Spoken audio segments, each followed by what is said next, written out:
Ce message vous est présenté par l'Assemblée chrétienne Le Tabernacle. www.letabernacle.net.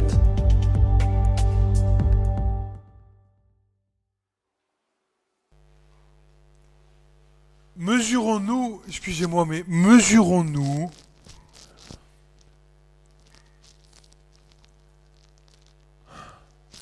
la responsabilité que Dieu nous donne dans le service pour l'Assemblée des Saints.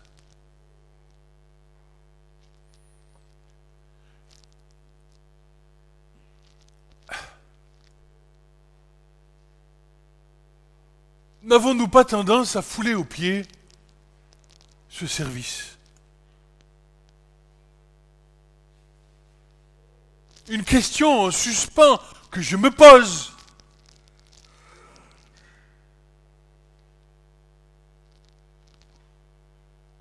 N'est-ce pas devenu une normalité? Alors que c'est une chose très sainte.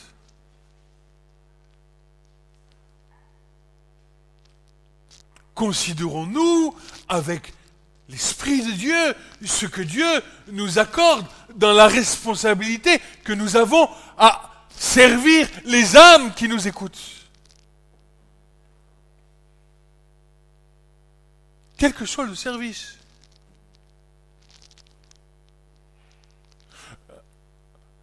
Prenons-nous le temps. Et nous devons prendre le temps de considérer, de méditer ces choses. Afin que nous ne soyons pas détournés par le diable. Écoute, tu es appelé à servir Dieu en face. Tu as une armée de démons qui veulent ta peau. Et que si tu n'es pas dans une étroite communion avec le Seigneur, tu vas te faire bouffer.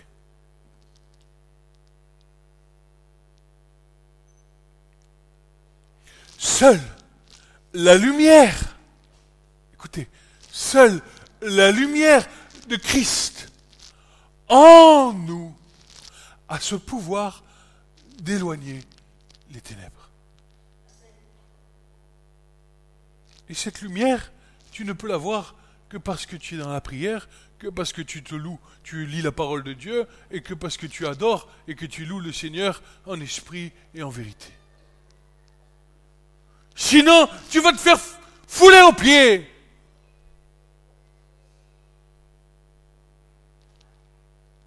C'est une clé. Je lis des fois des ouvrages de frères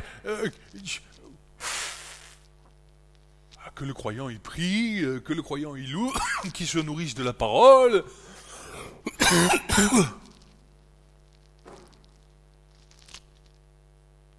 Ça fait partie du croyant.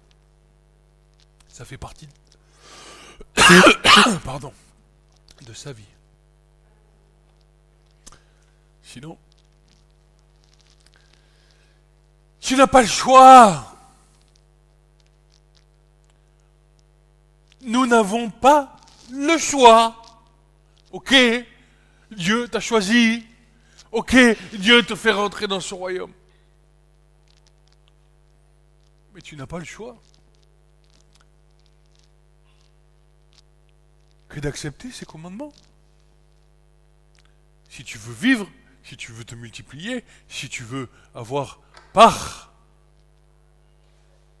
si tu veux avoir part à l'héritage. Attends. Tu sais pourquoi tu n'as pas le choix? Parce que Christ vit en toi. C'est pas toi qui n'as pas le choix. C'est Christ qui ne peut pas se renier lui-même. Il vit en toi. Et toi, par contre, la chose que tu dois faire, tu dois le laisser faire. Proverbe 24, 11, 13. Délivre Délivre ceux qui sont menés à la mort et ne te retire pas de ceux qui chancellent vers une mort violente. Salomon qui crie vers Dieu. Délivre! Et toi qui lis, Dieu t'appelle et Dieu te parle. Écoute! Si tu dis, voici, nous n'en savons rien. Celui qui pèse les cœurs, lui, ne le considère pas. Toi, tu dis, c'est pas mon problème, mais celui qui pèse les cœurs, lui, il considère cet homme-là qui s'en va vers la mort. Et celui qui garde ton âme, lui, il le sait. Et il rend à l'homme selon son œuvre. Tu comprends la responsabilité? Tu peux pas dire, je me fous de lui, c'est son problème.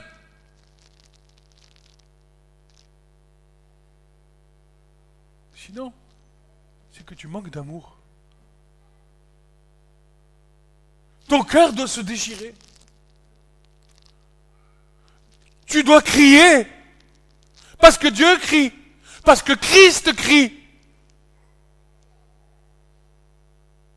Qu'est-ce que c'est que de ne plus utiliser ses membres comme des instruments d'iniquité? Le premier instrument d'iniquité que nous avons, c'est notre bouche.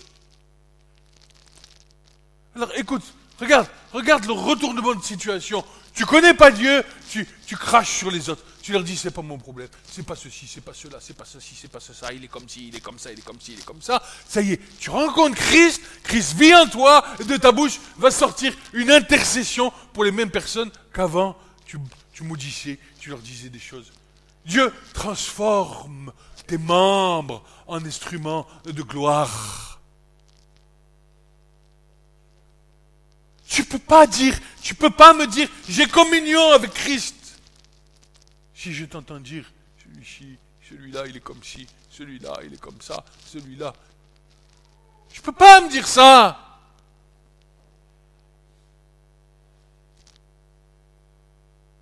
La seule chose qui doit sortir de ta bouche, c'est une intercession, comme Salomon. Délivre-le.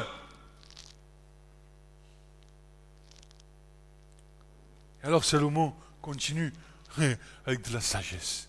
Avec de la sagesse. Mon fils, mange du miel, car il est bon à ton palais. Mais qu'est-ce que ça veut dire ça? Ça veut dire calme-toi. Écoute, considère. Regarde, le miel, c'est la pensée divine.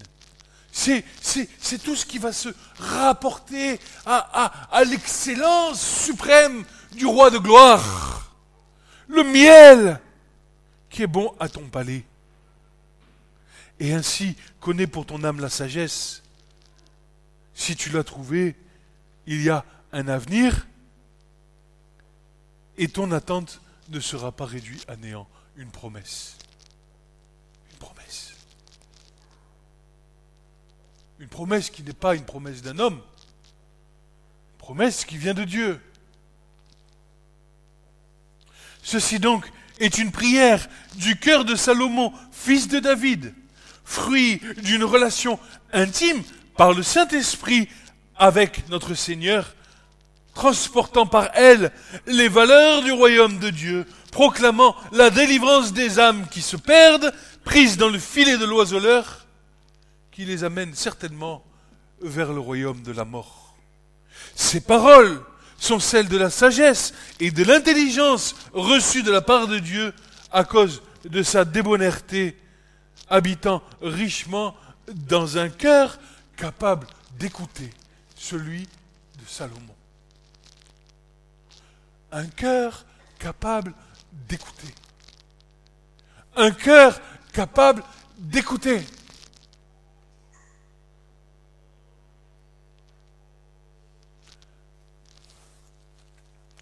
Un Roi 3, verset 12. Salomon, même si à la fin de sa vie a abandonné l'Éternel, il avait reçu de lui une part particulière.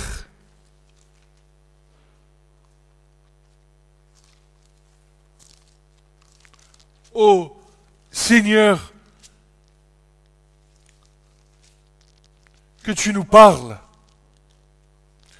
Verset 11, 1 Roi 3. Et Dieu lui dit, parce que... Alors on va remonter un peu plus haut. Voilà. Verset 9. Donne donc à ton serviteur un cœur qui écoute. Darby met une note en bas, un cœur intelligent qui comprend. Un cœur qui écoute pour juger ton peuple, pour discerner entre le bien et le mal. Car qui est capable de juger ton si grand peuple? Et si nous avions ces prières, au lieu de dire « Ah, il est comme ça, il est comme ci », qui est capable de juger ton si grand peuple, Seigneur?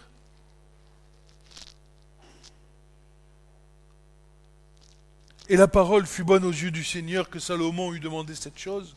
Et Dieu lui répond, lui dit, parce que tu as demandé cela, et que tu n'as pas demandé pour toi de longs jours, et que tu n'as pas demandé pour toi des richesses, et que tu n'as pas demandé la vie de tes ennemis, mais que tu as demandé pour toi du discernement afin de comprendre le juste jugement, voici, j'ai fait selon ta parole, je t'ai donné un cœur sage et intelligent, en sorte qu'il n'y aura eu personne comme toi avant toi, et qu'après toi, il ne se lèvera plus personne comme toi.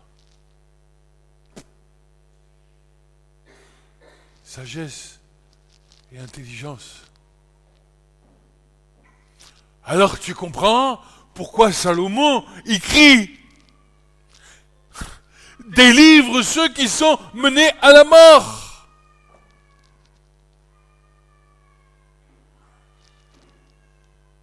Et eux, ils comprennent, ces petits-enfants. Parce que quand ils crient, les parents, ils viennent.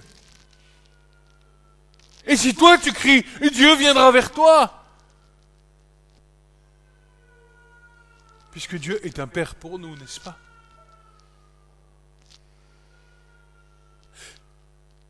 Notre Seigneur Jésus-Christ nous interpelle par le Saint-Esprit quant à la sensibilité de nos cœurs.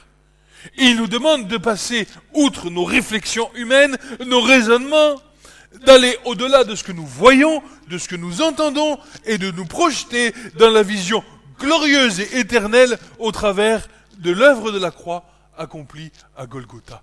Et tu t'arrêtes pas à ce que tu vois, tu t'arrêtes pas à ce que tu entends, mais tu regardes l'œuvre de la croix. Père, tout est accompli. Pardonne-leur. Ils ne savent pas ce qu'ils font. Délivre-le. Délivre-le. Délivre ceux qui sont menés à la mort. Parce que tant qu'ils n'ont pas la révélation de celui qui vit en eux, alors ils sont liés dans le péché qui les conduit à la mort. Pourquoi? C'est pas compliqué, hein. Le salaire du péché, c'est la mort. Et si t'as pas la révélation de Christ et de la résurrection d'entre les morts, tu t'arrêtes à la croix, tu t'arrêtes à la mort. Tu t'arrêtes à la mort.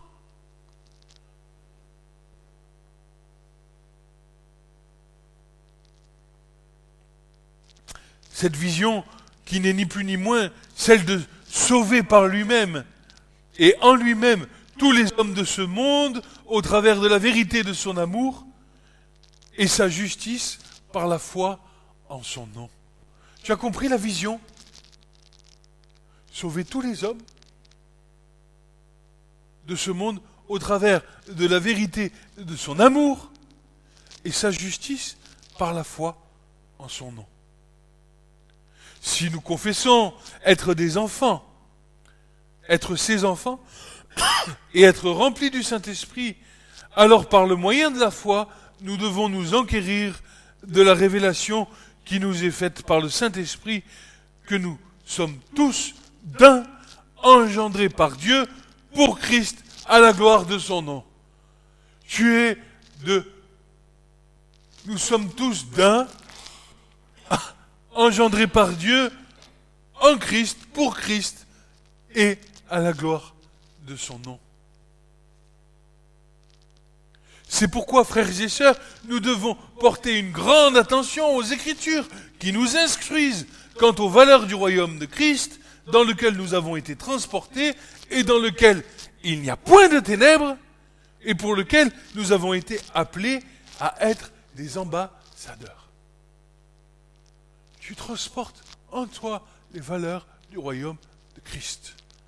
Christ vit en toi, dans toi, en toi, en toi, en toi. Chacun de nous sommes une partie du cœur de Dieu en Christ. Vous comprenez ces choses? C'est pour ça que Pierre dira, vous êtes tous des pierres édifiant, des pierres vivantes, édifiant un temple en esprit pour Dieu.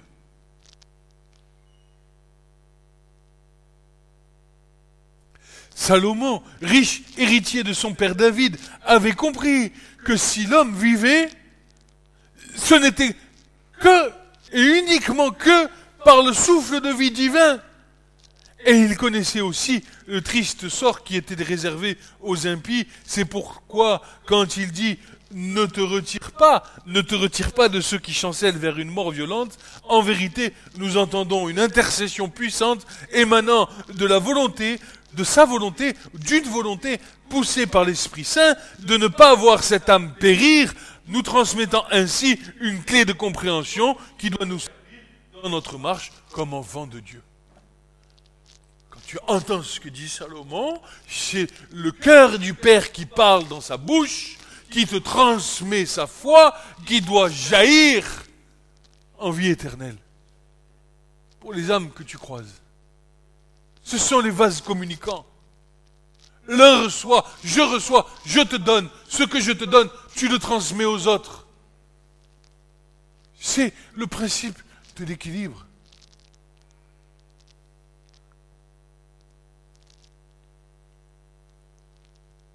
Au verset 12, je me régale parce que je dis Christ. Mais non, c'est Salomon. Oh oui, mais c'est Christ qui vit en lui. Comment ça, Christ? De quoi tu me parles? Christ, il est venu 2000 ans après. Mais non. On l'a vu. On a vu que Christ, il était... Et encore, on est arrivé dans le monde de la formation. Mais avant, il y a le monde de la pensée de Dieu. Avant, encore avant. Tu crois être arrivé? Non, il y a encore avant. Christ, il est déjà là. Christ s'adresse à nous au travers de la bouche de Salomon, connaissant bien la nature pécheresse dont nous sommes faits, en disant, si tu dis, voici, nous en savons rien. Eh oui, il connaît notre nature.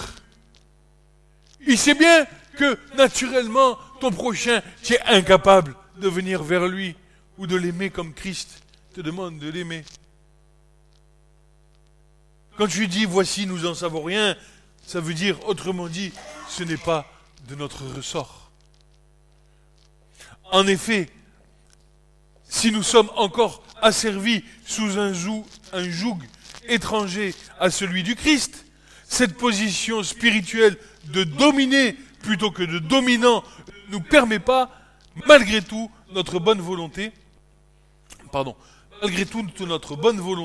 de voir et de comprendre la puissance de rédemption acquise pour les âmes à la croix par la résurrection d'entre les morts de notre Seigneur, Maître et Roi Jésus-Christ. Si tu restes encore dans une pensée de dominer dans tes pensées, plutôt qu'une dominant sur tes pensées, tu ne peux pas voir quelle est l'œuvre de rédemption pour tous les hommes de toute la création. C'est Christ qui te révèle ces choses. Et tant que tu restes sous ta pensée humaine, la pensée de la chair, en tant que dominé par cette pensée, tant que ta chair elle n'est pas morte, impossible pour toi de voir cette œuvre merveilleuse qu'est l'œuvre de la croix pour tous les hommes, de toute génération, de toute femme. Il est écrit, ceci nous démontrant bien, malgré certaines une certaine apparence de piété que notre marque, ceci nous démontrant bien, malgré une certaine apparence de piété, que notre marque d'appartenance à la chair n'est pour ainsi dire pas totalement effacée, se manifestant par un manque de discernement, un manque de compassion et un reniement du Christ subtil, nous amenant doucement sur le chemin de l'apostasie dans lequel le diable trouve sa parfaite convenance. Et voilà. Tu comprends? Je répète. Cette pensée qui te domine, la pensée de la chair, plutôt que la pensée de l'esprit, si tu as la pensée de l'esprit, tu domines la pensée de la chair. Si tu es sous la pensée de la chair, tu es dominé par cette pensée et tu ne peux pas avoir la pensée de l'esprit. Si tu n'as pas la pensée de l'esprit, tu ne peux pas voir l'œuvre de la croix. Et comprendre la puissance de rédemption acquise pour les âmes. Et ça se manifeste comment? Eh bien voilà, ça se manifeste par un manque de discernement. Ça se manque de compassion. Et normalement, eh oui, ça revient comment? Ben tu renies le Christ. Ah non, je renie pas. Ah oui, mais dis-moi, les chrétiens de la dernière génération, ils n'ont pas l'apparence de la piété et ils n'ont pas renié ceux qui ont fait la puissance? Oui, nous sommes charnels. Et tant que tu es charnel, tu n'as pas la pensée de l'esprit. Et tant que tu n'as pas la pensée de l'esprit, ne t'attends pas à comprendre l'œuvre de la croix. Tu pourras chercher, tu pourras inventer, tu pourras échafauder des choses, mais tu ne comprendras pas. Tu ne comprendras pas l'œuvre de la croix. Et alors, puisque tu renies le Christ, subtilement, hein, c'est subtil, c'est fin, c'est raffiné, eh bien alors le diable, lui, il s'y assoit dans l'apostasie. Et puis il dit, c'est bon, allez, je continue comme ça. Car, il est écrit, si quelqu'un, 1 Jean 4, verset 20, si quelqu'un dit « j'aime Dieu » et qu'il haïsse son frère, il est menteur. Car celui qui n'aime pas son frère qu'il voit, comment peut-il aimer Dieu qu'il ne voit pas? Voilà. Alors, regarde bien, parce que le mot là, c'est adelphos, en grec, frère, adelphos. Philadelphie, l'amour fraternel. C'est adelphos. Alors regarde, ce mot, il vient du mot delphus. Et ce mot delphus, c'est la matrice. C'est pas le frère de l'église. C'est pas ton frère que tu vois tous les jours à l'assemblée, parce que Jésus dira, mais si vous savez aimer ceux qui vous aiment bien, hein, quelle gloire vous allez en retirer, les gens des nations, ils savent faire ça. Non. Jésus te dit, delphos, ton frère, c'est celui de dehors. Pourquoi? Parce qu'il sort du sein de la mer. Comme toi. Même matrice. Pas de distinction. Et lui, il est homosexuel. Et lui, elle est lesbienne. Et elle est prostituée. Et quoi? Et toi, t'étais quoi?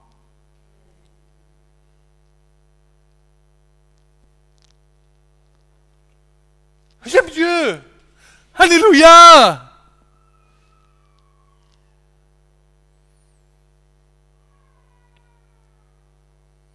Et nous avons ce commandement de sa part, que celui qui aime Dieu aime aussi son frère. Quiconque croit que Jésus est le Christ, est né de Dieu, et quiconque aime celui qui a engendré, aime aussi celui qui est engendré de lui. Tu as compris? On l'a vu il y a 15 jours. Vayatser, quand Dieu va former, il va former tous les êtres humains de la même manière. Il va transmettre à tous les êtres humains la pensée de Dieu. Et il va mettre le même amour en tous, le juif, le musulman, le chrétien, le pas chrétien, le athée, le gnostiste, l'agnostiste, enfin tout ce que tu veux, tu peux mettre tous les êtres humains de toutes les générations, depuis Adam jusqu'au dernier. Ah, il était comme ça, et il est comme ci, et il m'a fait ci, et il m'a fait ça. Et alors, de plus, nous savons aussi ceci, que Jésus nous enseigne aussi ceci, disant en Matthieu 5, versets 44 à 48. Mais moi, je vous dis, aimez vos ennemis, bénissez ceux qui vous maudissent, faites du bien à ceux qui vous haïssent, priez pour ceux qui vous font du tort et vous persécutent, en sorte que vous soyez des fils de votre Père qui est dans les cieux, car il fait lever son soleil sur les méchants et sur les bons, il envoie la pluie sur les justes et sur les injustes. Car si vous aimez ceux qui vous aiment, quelle récompense avez-vous? Les publicains aussi en font autant. Si vous saluez vos frères seulement, que faites-vous de plus que les autres? Les nations même ne font-elles pas ainsi?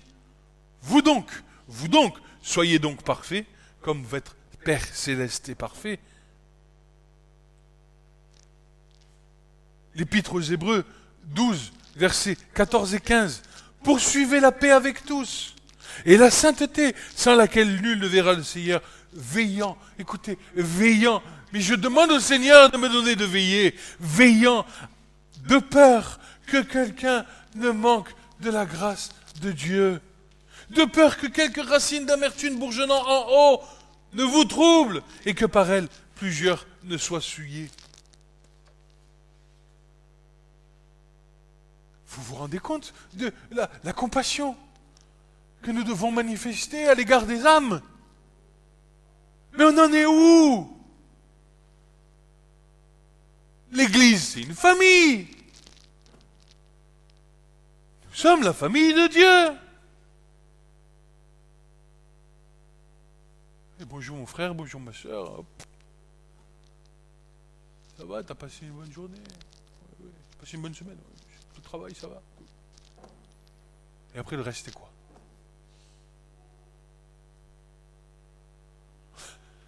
Par ceci, frères et sœurs, nous comprenons que nous avons été engendrés, tous, hommes et femmes, par l'Esprit de Dieu en Christ, dans le but d'accomplir les œuvres prévues d'avance pour la gloire de Christ, car toutes choses ont été faites en lui et par lui, pour lui. Cette phrase, donc, voici, nous n'en savons rien, sous-entendant un laxisme bien enraciné quand on salue d'une âme, si abondamment répétée dans notre subconscient, dans notre cœur insensible à la présence de Dieu, n'est finalement que la résultante, écoute bien, c'est uniquement la résultante d'une cohabitation pacifique entre notre égocentrisme, se trouvant ainsi assis sur le salut de nos âmes, et l'élévation de notre moi sur le trône de nos cœurs. Une cohabitation pacifique. Je compose mon moi avec ce que je suis, m'asseyant sur le salut que Dieu m'accorde. Voilà. Cette phrase, pourtant si anodine, mais puissante par l'esprit, devait être bannie de notre langage, parfois si spirituel, laissant ainsi la grâce prendre la place par le renouvellement de notre intelligence, soi-disant acquise, afin que nous discernions par elle quelle est la volonté de Dieu qui est bonne, agréable et parfaite. Je répète, la phrase, qu'en savons-nous, ou je m'en fous, ou qu'est-ce qu'il a lui, de toute façon, c'est pas mon problème, hein, ma soeur Bernadette qui est pleine de rhumatisme, bon ben voilà, hein, Dieu va s'en occuper, hein, voilà, hein, oh, voilà, devrait être banni de notre langage, parfois si spirituel, et oui, je suis spirituel, je chante, je loue, je fous, j'envoie du feu. Ça doit être banni de tout ça. Et laissant ainsi la grâce prendre place par le renouvellement de notre intelligence qui, soi-disant, est acquise, afin que nous discernions par elle quelle est la volonté de Dieu qui est bonne, agréable et parfaite. Alors, j'ai envie de te dire quelque chose, ma sœur Bernadette. Dieu veut te guérir. Et Dieu va faire en sorte que tes rhumatismes s'en aillent, ma sœur. Pourquoi? Parce que tu t'attends à lui. Pourquoi? Parce que j'aimerais que l'Église se mette à prier. Nous avons reçu toutes ces choses. Nous devons les mettre en pratique. Pas rester dans notre coin. Je ne suis pas assez bien, je ne suis pas ceci, je ne suis pas cela. Est-ce que Dieu m'appelle à ci? Est-ce que Dieu m'appelle à ça? C'est des foutaises. C'est le diable qui se joue de vous. Tu es un enfant du royaume de Dieu. Christ, il m'a été donné tout pouvoir sur le ciel et sur la terre. Hein, j'ai marché sur les scorpions, mais il vit en toi. Tu marches sur les scorpions, tu marches sur les serpents, tu guéris au nom de Jésus, tu délivres au nom de Jésus et prends autorité.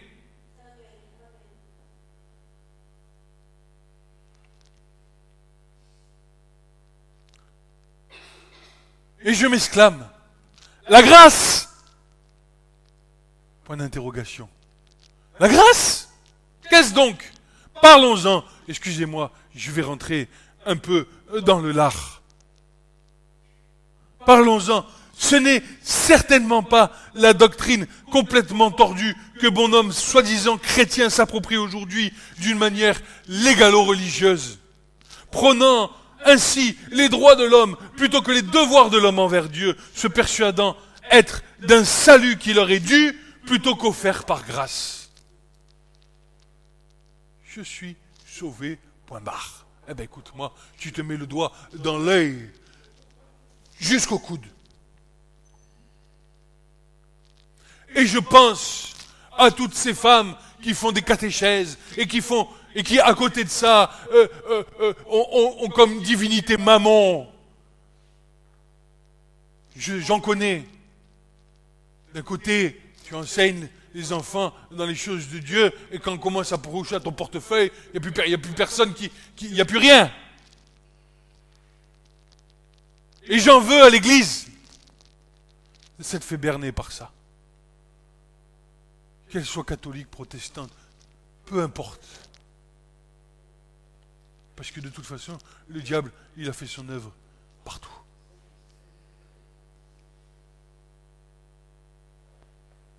De par ce fait, l'ennemi a toute la place pour s'installer tranquillement dans la vie, dans leur vie, les poussant à vivre selon le train de ce monde, dans la désobéissance au commandement de notre Seigneur Jésus-Christ, plutôt que dans l'obéissance par son cher Saint-Esprit, se faisant donc ainsi tromper de la même manière que le serpent trompa Ève dans le jardin d'Éden. Pareil! Dieu a-t-il dit? Dieu a-t-il dit?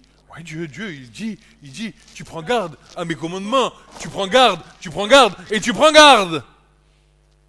Et le diable, il vient te voir, il te dit, il a dit, Dieu a-t-il dit? A-t-il dit que si tu faisais cette abomination, j'allais mourir? Et toi, paf, tu tombes dans le panneau. Et après tu te repens. Tu cries, tu pleures. Et Dieu, dans son amour, te reprend. Il te dit, comme la femme adultère, va et ne pêche plus. Combien de fois ai-je brisé ton cœur et pourtant tu as toujours pardonné.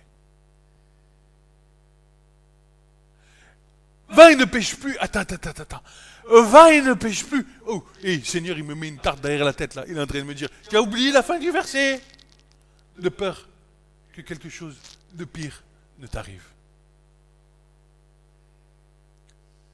C'est la même parabole que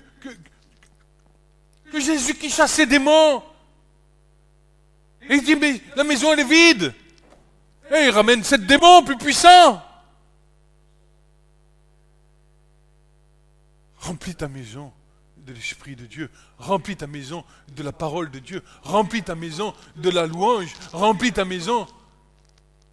Parce que si tu te laisses avoir, si tu ne prends pas garde au discernement que le Seigneur t'a donné, tu vas te retrouver lié, loin du Seigneur.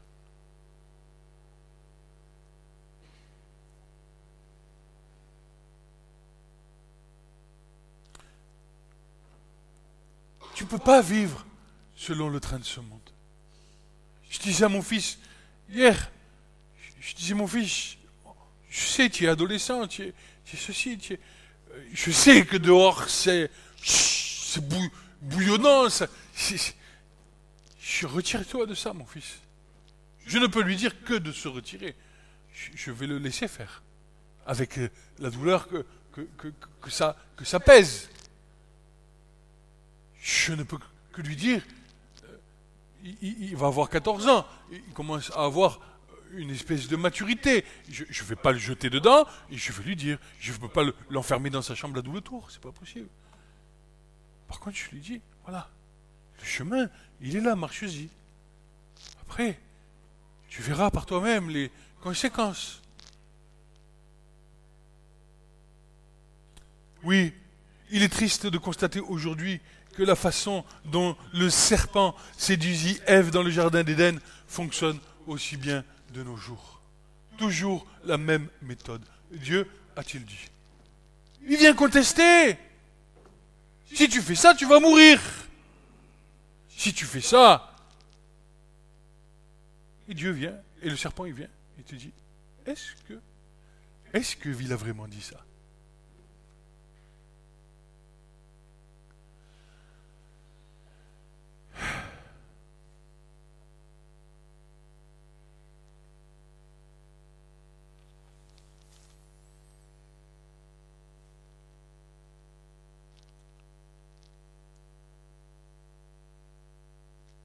Paul nous instruit donc encore Romains 6, versets 1 à 2. Que dirons-nous donc? Demeurerions-nous dans le péché afin que la grâce abonde? Qu'ainsi n'advienne, nous qui sommes morts au péché, comment vivrons-nous encore dans le péché? Je vous exhorte, Romains 12, versets 1 à 3. Je vous exhorte donc, frères, par les compassions de Dieu, à présenter vos corps en sacrifice vivant, saint, agréable à Dieu, ce qui est votre service intelligent.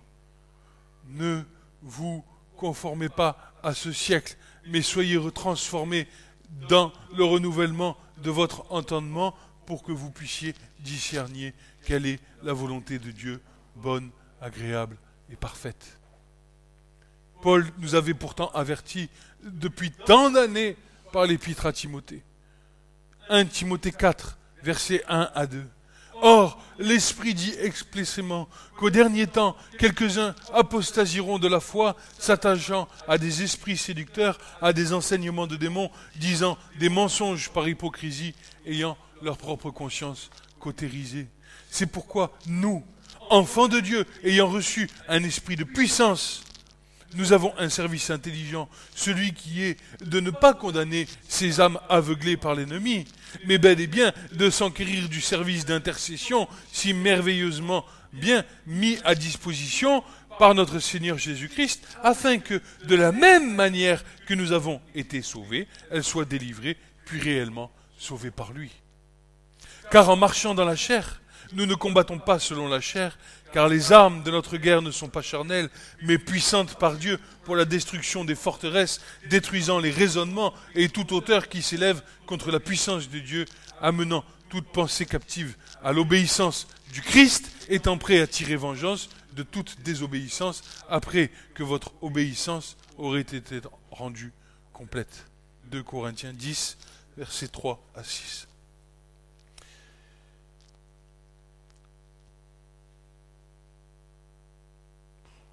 Je vais écourter le message parce que j'en ai encore pour un certain temps.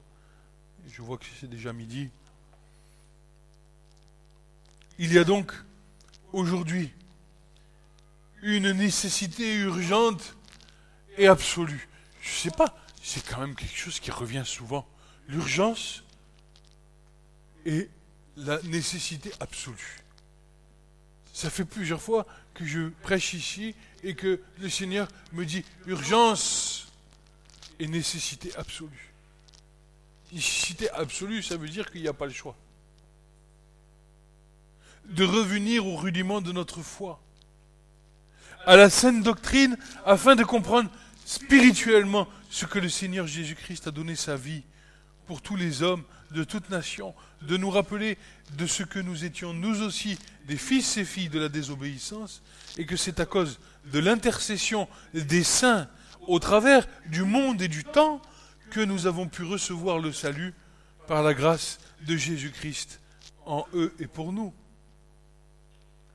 Tu comprends ça? Que si aujourd'hui tu es à Christ, c'est à cause de l'intercession des saints du monde entier et des temps passés. Tu es mis au bénéfice d'une promesse. De la promesse faite à Abraham.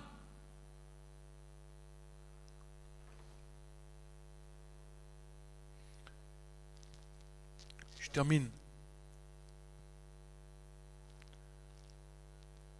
Il reste une vingtaine de lignes. Rappelons-nous de ceci, s'il vous plaît, rappelons-nous de ceci, que Dieu considère même le plus tordu d'entre nous, et encore plus celui du dehors. Car il est écrit, Luc 15, versets 1 à 7.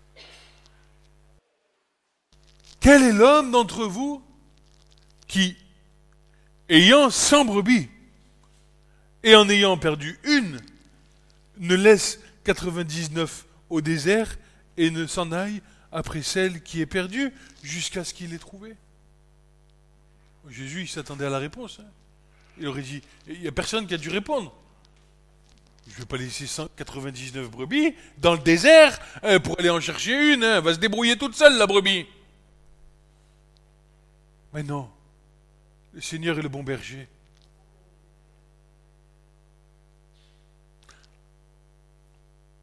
Et l'ayant trouvé, la met sur ses propres épaules, bien joyeux. Étant de retour à la maison, il appelle les amis et les voisins, et leur disant, « Réjouissez-vous avec moi, car j'ai retrouvé ma brebis !» Je vous dis, et Jésus nous fait une analogie, il nous fait, et c'est ce que je dis à mon fils hier, il nous fait une analogie. Je vous dis qu'ainsi, il y aura de la joie au ciel pour un seul pécheur qui se repent, plus que pour 99 justes qui n'ont pas besoin de repentance. Et mon fils, quand il pleurait et qu'il me disait je crains que vous soyez plus là, que le Seigneur il vous ait enlevé et pas moi, et qu'il était en train de pleurer, je lui disais, mon fils, tu sais ce qui se passe? Là, il y a de la joie dans le ciel.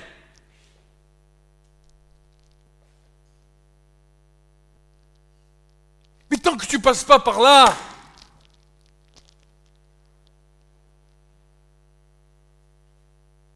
tu sais ce que c'est que la repentance? C'est pas de venir dire « Pardon, Seigneur, je confesse mes péchés. » C'est quand l'Esprit de Dieu te saisit et qui te fait voir la noirceur de ta vie.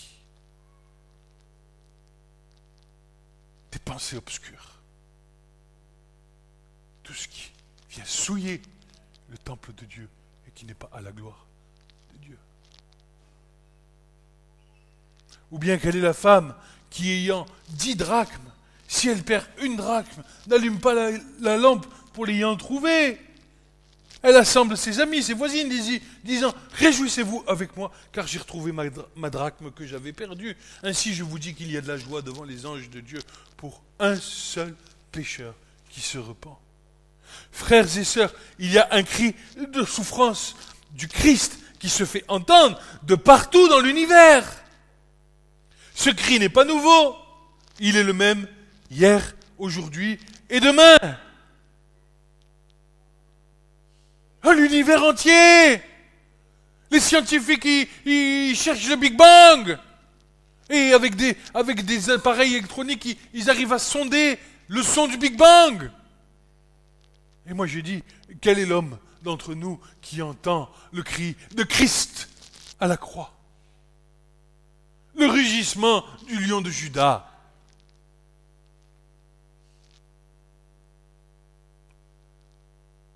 Père, pardonne-leur. Ils ne savent pas ce qu'ils font. Ce cri d'amour provenant du cœur de Christ, ayant subi le châtiment qui nous était réservé, devrait nous conduire, si nous sommes réellement attachés à lui par le Saint-Esprit, à une réelle repentance, une réelle conversion pour les nécessiteux et une réelle puissance par l'Esprit pour les sachants. Ce message vous a été présenté par l'Assemblée chrétienne Le Tabernacle. www.letabernacle.net